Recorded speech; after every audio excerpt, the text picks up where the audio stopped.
Have you seen that Brian Johnson geezer pop up on your feed yet? Not the Akadaka lead singer. I'm referring to Brian Johnson, the weirdo tech guru fella who's middle aged, but he's trying to anti-age himself. Where he's a curious fella because he's doing all these anti-aging uh things where he eats a certain amount of calories and he's taking 100 pills a day, but yet he's got the fucking just for men soy sauce in his hair. So he's in fucking supreme physical condition, less than 3% body fat or something ridiculous. Yet the kind of dyed hair rather than the graceful grays through the hair looks fucking stupid. But anyway, he's one of these fellas where got kind of sucked into his content a little bit. And it seems like I misread him initially because I thought he was this fucking freak, which he's presenting himself as, where he's like, he's always been obsessed with anti aging. But I think his actual story is that he was some San Francisco tech nerd guy who built companies and sold them. And in that process, completely burnt himself out by working way too hard and not sleeping at all. So now he's like in his controlled psychopathic monotone, like, sleep is my superpower. I put it ahead of absolutely everything. It gives me joy. And so now he's got like 100% sleep scores on his sleep tracker. He's getting 10 solid hours a night where he's fucking down for the count as soon as his head hits the pillow. So good on you, Jono.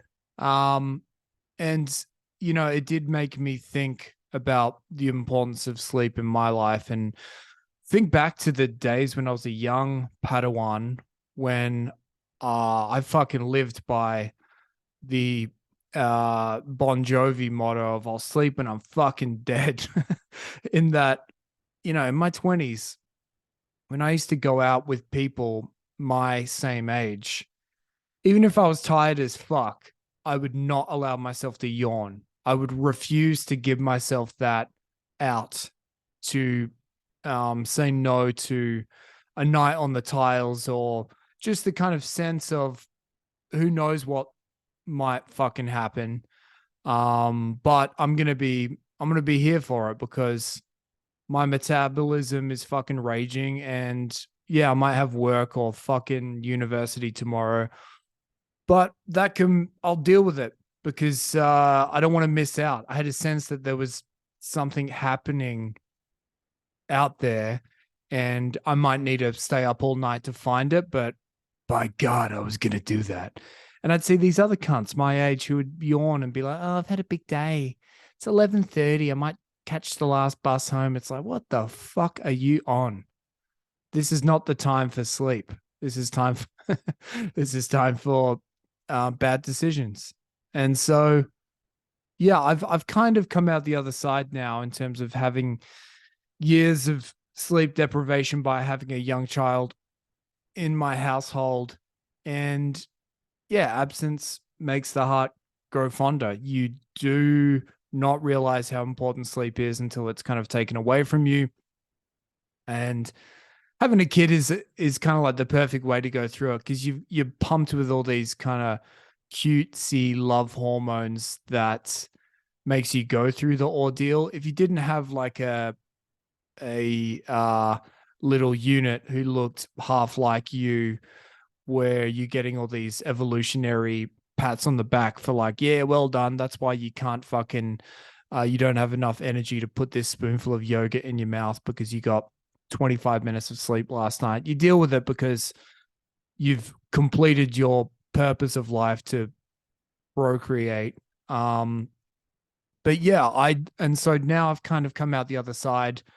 Sleep has almost become like a drug for me now, where if I can get a solid 8 hours, I'm not at the Johnson level yet, but I do definitely feel supercharged and ready to take on the day and excited about the prospect of being more productive and enjoying my day more if I've got a a full night's sleep.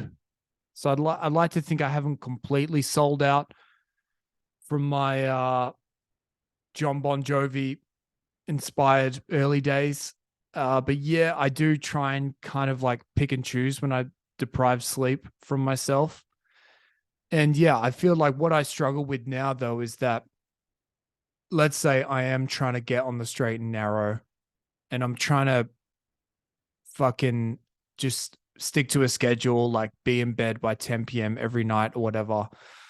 If I've still got energy or I feel like I didn't get enough out of the day, I lie there and it gives me the fucking worst existential angst imaginable. It does kind of feel like I'm just giving up on life. It's kind of like, what the fuck are you doing? You're lying down. You didn't do much today.